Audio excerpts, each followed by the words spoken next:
फिर नया इतिहास रचेंगे। ग्रेड 3 में असफल होने वाला बच्चा आईएएस बन जाता है, समझ रहे हैं मेरी बात, आरएस बन जाता है। और ये कोई बड़ी बात नहीं है। यूपीएससी को जिस लड़की ने टॉप किया है, वो लड़की 2 बार प्रीलिम्स नहीं कर पाई, कितनी बड़ी बात है। फर्स्ट रैंक लाने वाली लड़की 2 बार आईएएस प्री नहीं कर पाई। वो हार मान सकती थी, वो लौट सकती थी, लेकिन नहीं लौटी, इतिहास रच के आई वो सामने। सेकंड रैंक प्राप्त करने वाली गरिमा लोहिया,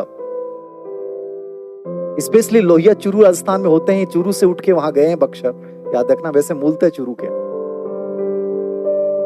उसका आईएएस प्री नहीं हुआ, चैलेंज लिया, घर पे बैठकर सेल्फ स्टडी करने वाली, सेकंड रैंक आईएएस में लाने वाली गरिमा, कंप्लीट सेल्फ स्टडी। आप लोग कई बार कहते हैं ना कि धीर सर सब लोग कोर्स बेचने में लगे हैं, किताब का प्रचार करने में। अरे आप इन चीजों से ऊपर उठ के यदि खुद के साथ जिस दिन बात करोगे ना, आपको किसी की जरूरत नहीं है।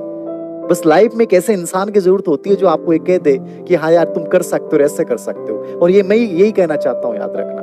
और ये सबसे इंपॉर्टेंट चीज यही होती है। आज तुम्हें ऐसे वक्त में जो बच्चे असफल हुए हैं, मैं बाद में बात करूंगा सफल बच्चों की, उनको जिम्मेदारी लेनी है इस बात की।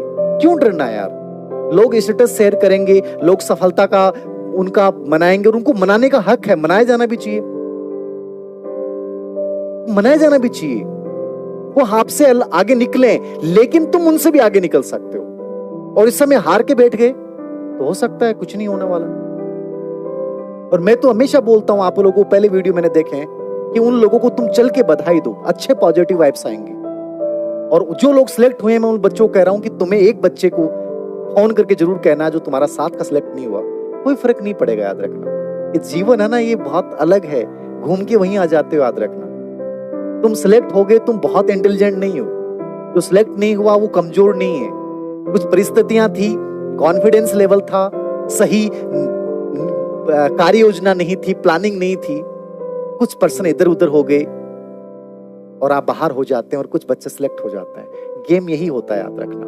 ये जो थीम आप देख रहे हैं ना, ये मैं विफल हो गया तो क्या हुआ, ये जो बच्चा है, अब मैं आपको यही दिखाना चाह रहा हूं। तुम इस पोजीशन में आके रो सकते हो, ये मुरझाता हुआ पौधा है, याद रखना। और यही तुम आ सकते हो कि लेकिन क्या होगा अगर ये काम करता तो। क्यों? विफल तो हुआ हूं यार, जिंदगी थोड़ी खत्म हुई है, खड़ा होना है, उत्साह के साथ खड़ा होना है।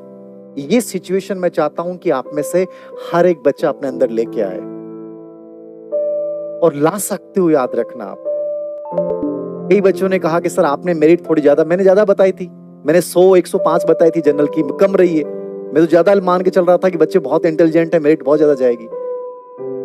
एक गुना सूची की मैंने बताई थी कि जो फाइनल मेरिट रहेगी वो 100+। बाद में मैंने 2-3 वीडियो में बोला कि 95+ जो बच्चा होगा जनरल में वो सिलेक्ट हो जाएगा। खैर ऊपर नीचे होती है, कई टीचर्स को लेकर भी कर रहे हैं कि हमारी सबसे अनुमानित सबसे बेटर गई। इन चीजों में उलझना नहीं है आप लोगों को। आपका अतीत क्या रहा है, कमियां कहां रही हैं, उनको खोजना है और बेहतर तरीके से करना है। एक अवसर गया तो और अवसर आएंगे, याद रखना। और मैं तो इसका बहुत बड़ा समर्थक हूं कि लाइफ में कई बार कुछ चीजें बहुत बेटर के लिए होती हैं। मैं थर्ड ग्रेड टीचर नहीं बन पाया, मैं स्कूल लेक्चर डायरेक्ट बना, और ये सबसे बड़ी चीज है। इंसान जब ये नहीं कर पाता तो वो बहुत बड़ा करता है। ये चैलेंज लेना है। जब रतन टाटा अपनी टाटा मोटर्स को बेचने के लिए फोर्ड के मालिक के पास गए थे अमेरिका, तो फोर्ड के मालिक ने उनको अपमान भरे, क्योंकि ये दुनिया, याद रखना, यहाँ आपके ऊपर कमेंट कैसे जाएंगे। तुम्हारे खुद के लोग तुम्हें कह सकते हैं हो गया ना, हम तो पहले कह रहे थे, कोचिंग भी की तुमने, ऑनलाइन कोर्स भी लिए, क्या हुआ? ऐसे थोड़ी होता है। लोग ऐसी बातें करेंगे, याद रखना। मौन हो जाना, उस अपमान को बर्दाश्त करना। रतन टाटा को उस इंसान ने कहा कि जब तुम लोगों से गाड़ियां बनाई नहीं जाती, आगे ना बेचने के लिए, क्यों बनाते हो, क्यों कंपनियां खड़ी करते हो? रतन टाटा वहां से निकल पड़े।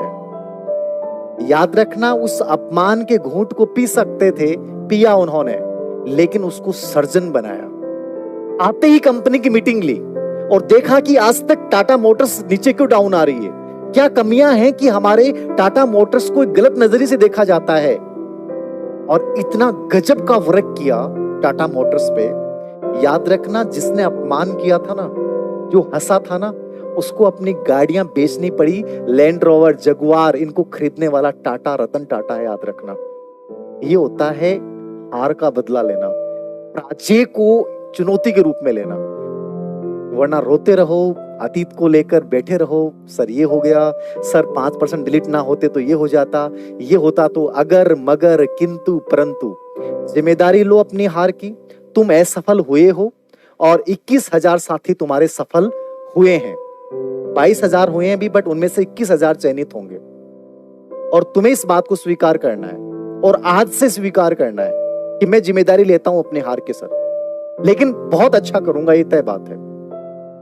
आप कहोगे इस रास्ता में वैकेंसी नहीं आएंगी, सब चीजें आएंगी, और रास्ता में नहीं आएंगी तो क्या सेंटर में नहीं आती क्या? डीएसएस भी होती है, सीटेट होती है, एसएससी की वैकेंसियां होती हैं, बैंक की होती हैं, लेवल फर्स्ट वाले तो सब में दे सकते हैं। आपकी तो मैथमेटिक्स भी ठीक होती है, इंग्लिश भी ठीक हो सकती है।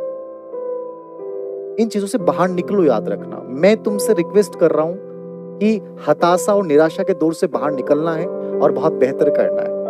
मेरे से क्या हो पाएगा? मैं कुछ बड़ा भगवान तो हूं नहीं, मैं मोटिवेट करना जानता हूं। ये मैं करता रहूंगा हमेशा, याद रखना। ये हमेशा करूंगा, याद रखना, कभी नहीं रुकने वाला हूं। ये जो आज हजारों बच्चों के मैसेज आए ना, ये मुझे और मोटिवेट कर देते हैं कि मैं रुकने वाला नहीं हूं। ये तो मैं चलूंगा और हमेशा करूंगा, याद रखना। क्या आलोचना करने वाले कितने भी करें, याद रखना। आप में से कुछ बच्चे भी करते हैं, करने दो, क्या फर्क पड़ता है। नेगेटिव चीजें भी आती हैं, आने दो यार, क्या फर्क पड़ता है। मैं यदि मुझे अच्छा फील होता है तो मैं वो चीज करना, और मैं आपको ये कहता हूं तुम्हें इसी राह पे चलना है। बस उस राह में जो गलतियां की हैं उनको खोजना है। और एक कंपनी जब एक फेल होती है तो वो कारणों की खोज करती है, टास्क बेस्ड काम करती है, प्लानिंग बनाती है, एक्शन लेती है। तुम्हें वही करना है यदि बड़ा इंसान बनना है। सिंपल सी कहानी है, याद रखना। ये उन असफल बच्चों के लिए मेरा पर्सनली मैसेज है कि तुम्हें बहुत बेटर करना है। नंबर 2, सर क्या रहेगा इसके बाद? मैं नहीं, आपने से कई बच्चों ने कहा कि सर वैकेंसी आएंगी, कोई कह रहा है ये कर, सब अपनी अपनी बातें कहेंगे, याद रखना। मैं तो आपको भी बोलता हूं, हर इंसान अपनी अपनी बातें बोलेगा। कोई क्या बोल रहा है, कोई क्या बोल रहा है, पता नहीं कितनी सारी बातें हैं। रतन टाटा जब लौट के आया था ना, तो उसने हर चीज से अपने आप को डाइवर्ट कर लिया। एकांत में बैठा और उसने एक मीटिंग बुलाई और कहा कि यार कमियां कहां हैं। मार्केट को बाहर नहीं देखा उसने अपने अंदर की कमियों को खोजा और 3 साल के भीतर उन कमियों को दूर करके आज टाटा मोटर्स की कंपनियां सबसे विश्वसनीय रिलायबल गाड़ियां हैं आज टाटा मोटर्स की, याद रखना। ये कहानी सबकी अपनी है, बनानी भी अपने को ही है। ताकत हमारे सबके अंदर है, खोजना हमें है और लागू भी हमें करना है। एक्शन भी तुम्हें लेने हैं, ग्रोथ माइंडसेट के साथ आगे बढ़ना है, ये याद रख। आपके हाथ से भी टाइम चला जाएगा। जब अटेम्प्ट का सिलसिला लगेगा ना, 1 अटेम्प्ट 2 अटेम्प्ट 3, आपको समझ नहीं आएगा आपके साथ में क्या हो रहा है। अभी आपकी जो इतनी मस्ती चल रही है ना, आपको मेरे शब्द उस दिन याद आएंगे जब आपको 2-3 अटेम्प्ट लग जाएंगे। मजाक लग रहा है ये, सी इंटरमीडिएट, सी फाउंडेशन। आपको जब चाहे तैसे जो करना है वो कर रहे। भूलिए मत उन संस्कारों को, उस विश्वास को जिसकी वजह से आप यहां पे आए थे। ऊपर वाला सब देख रहा है। मेरी माँ कहती है बेटा पूरी दुनिया लॉ ऑफ कर्मा पे चलती है, ऊपर वाला सब देख रहा है। सबका विश्वास जोड़िए अपने अंदर, अपने गिरेबान में झांक कर देखिए कि सच में आप सच में उतने पवित्र इंसान हो। सच में आप उतने देर तक पढ़ाई कर रहे हो जितना आपने करना चाहिए। अपने आप से पूछिए, आर यू रियली गिविंग 100%? क्या हक है आपको उस पिता की मेहनत के पैसे उड़ाने का? जो इंसान अपने लिए 100 रुपए की चीज लेने को 10 बार सोचता है, उस इंसान के लाखों रुपए बर्बाद करने को आपको शर्म नहीं आती? किस भगवान ने आपको यह हक दिया है? थोड़ा सोचिए इस बात पर, विषय बहुत गहराई वाला है।